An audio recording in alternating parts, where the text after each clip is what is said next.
Сәлем көрермендер. Мынау шиенің вареньесі. Түсі өзінің шиенің түсі әдемі, қаны қызыл ғой. Сол өзінің түсін ұстап, осындай езіліп кетпей, әдемі болып қайнату әдісін мен сіздермен бөлісіп жатырмын. Мынау өзімнің бақшамдағы шие. 5 килограмм теріп алдым. Осыны әдемілеп 3 қайтара сумен жуып аламыз, тазартып. Енді мына жерде шамалы бұтақтары бар. Шиенің содан тазартып аламыз. 3 қайтара жуып таза қылып аламыз.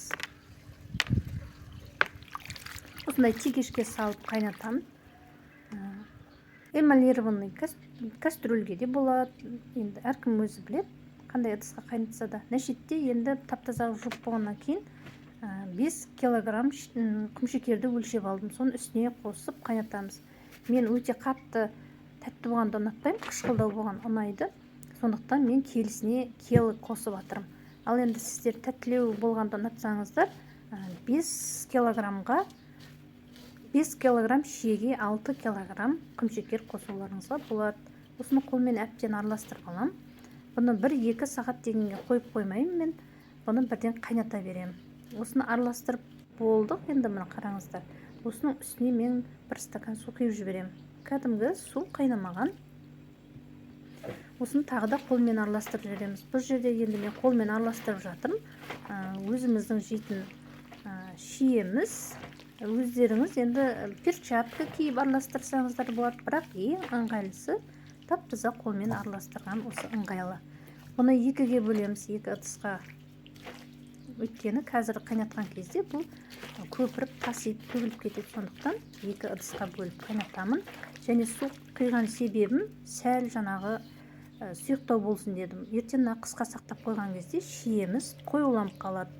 1 стакан емес, 1,5 стакан құюға да болады. Енді бұны қатты отқа қоямыз. Көпірігі шыққанша, қайнағанша көпіріктері шығады. Соны алуымыз керек. Оған шейін міне банкымыз дайындап аламыз. Крышканы үстіне су құйып, газге қойып, отқа 10-15 минутке қайнатып аламыз. Мына жерде мен енді 2 литрлік банкын дайындап жатырмын.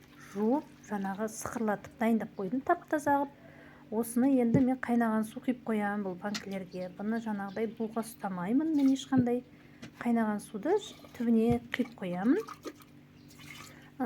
Бірінші бүйтіп осы ыстық сумен араластырып аласыздар, жаңағы сынып кетпеу үшін. Содан кейін барып ыстық суды құясыздар. Шиеміз қайнап, әбден дайын болғанша осылай тұрады. Қазір қайнатып қойған крышкамыз дайын болады. 5 литрдан негізінде 7 литр шие шығу керек. Артығы мен дайындап қоямын банканы. Енді мына қайнаған крышкамызды қақпағын, темір қақпақты бетіне жауып қоямыз. Бұл әбден қайнап дайын болам дегенге шейін шиеміз ешқандай суымайды. Қазір дайын болған шиемізді бірден суын төгемізді осыған құйып жаба береміз бетін. Мына осылай болып тұрады, буланып, тап-таза болып тазарып тұрады. Осылай жасасаңыздар болады. Ең оңай жолы мен жылдағы істейтін әдісім. Енді мына жерде отқа қойдық. Мына қараңыздар, вареньенің көпірігі бетінде көпіршігі шығып жатыр. Осыны алып тазартамыз.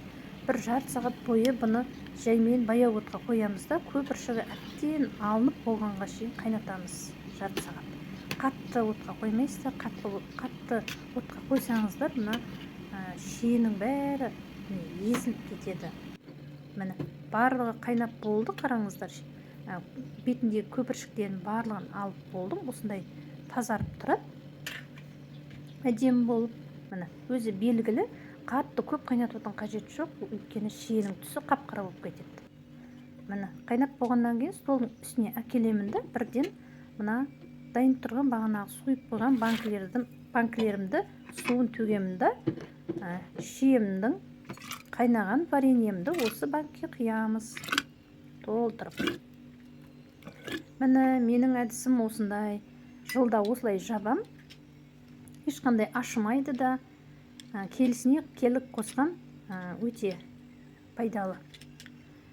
Көп құмшекер кетпейді, және өте тәтті де болмайды. Және құйғаннан кейін мынандай тағы да бетінен көпіріктері шығады. Соны кішкентай қасықпен осындай алып тазартып әрмен қарай мынандай жабатын өзінің несі бар. Сонымен жауып тастаймыз. Кәдімгі бұралатын қақпақ болса да болады. Мен енді бұралатын қақпақты көбінесе кішкентай банкілерге пайдаланамын. Міне 2 литрліктен 3 шықты, 6 литр, 1 литр, 7 литр шие қайнатылды. Енді осыны қақпағын жауып, жаңағыдай төңкеріп қоямыз. Енді дұрыс жабылмай қалса, астыңғы жағынан ауасы шығып, солай өзімізге білініп тұрады. Жаңағы аши бастайды. Сондықтан төңкеріп қоямыз, бетіне жауып қоямыз, бір күн тұрса болды. Осы әдісті пайдаланып көріңіздер, көрермендерім. Көріскенше сау болыңыздар.